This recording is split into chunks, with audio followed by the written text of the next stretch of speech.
د سولې خبرو د ولسمشرۍ ماڼۍ ټاکنې تر خپل سیوري لاندې راوستې دي او همدا خبرې تر نن پورې د ټولو په ژبو کې څرخیږي.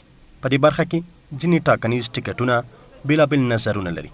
په دې برخه کې شهید محمد ابدالي چې د ولسمشریزو ټاکنو لپاره نوماند دی وایي چې که چیرې د سولې لپاره د ولسمشرۍ ماڼۍ ټاکنې په ځنډ سره ترسره شي هوکړه باید وشي ځکه سوله د ټولو لپاره لومړیتوب دی. اگر تضمین وجود داشته باشه که ما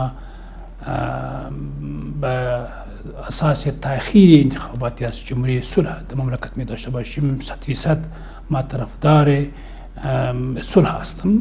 آیا پر احتیا سره د سولې خبرې او د ولسمشرۍ ټاکنې د ترسره کېدو کې روڼتیا شتون لري؟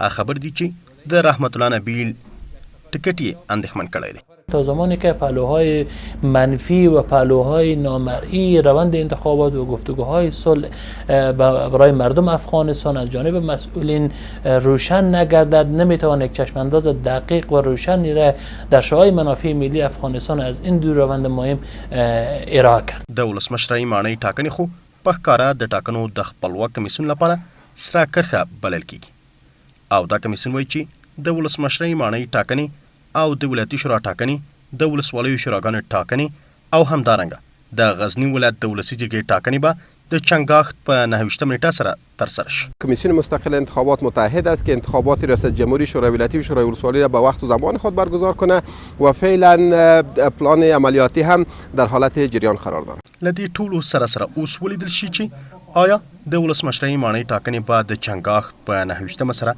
ترسره شي او یا دا ټاکنې به د سولې د خبرو تر اغیز لاندې راشي او یا به هم موقته اداره رامنځته شي.